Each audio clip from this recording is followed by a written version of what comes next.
নয়া হামজা সমিতির খোঁজে বাংলাদেশ ফুটবল ফেডারেশনের BFF next global star program শেষ হয়েছে সোমবার।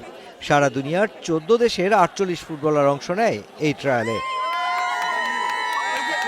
দীর্ঘ বিমান ভ্রমণ ক্লান্তি, সাথে তীব্র গরমে ফুটবলারদের ফ্যাটিগ, সব মিলিয়ে একটা সময় ট্রায়ালে অংশ নেওয়াটাই অনিশ্চিত হয়ে দাঁড়ায় ফুটবলারদের জন্য।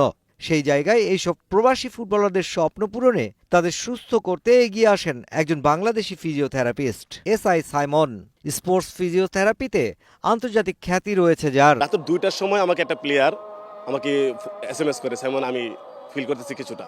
আমি রাতে 2টার সময় হোটেলে গেছি, গিয়ে তার পুরো কাজটা 10 মিনিট সময় আমার লাগছে, কিন্তু রাত্র 2টা, কিন্তু 10 মিনিটে তারা টোটালি সুস্থ করে দিয়েছে, তুমি কালকে খেলতে পারো। কিন্তু তারা যখন প্রথম বাংলাদেশে আসছে, গরমের কারণে তাদের মাসেল বা তাদের উইকনেস ছিল, তাদের রিল্যাক্সেশন দরকার ছিল বলে আমি স্পোর্টসের সাথে যে কাজ করতেছি, আর এটা নিয়ে আমার লেখাপড়া, এটা নিয়ে আমার কেরিয়ার, তাহলে আমি বলবো ইতিমধ্যে একটা রেডিমেড প্যাকেজ পেয়ে গেছি।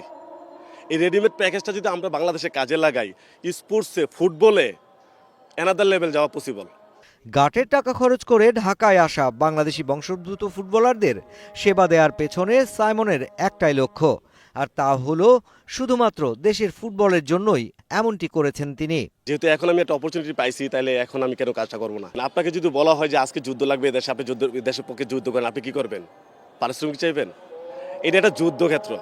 কারণ আমি যেহেতু নিজে বাংলাদেশের 16 কোটি মানুষের হয়ে আন্তর্জাতিক প্ল্যাটফর্মে বাংলাদেশকে রিপ্রেজেন্ট করার জন্য যাই, তখন কিন্তু আমি একমাত্র যোদ্ধা বাংলাদেশের।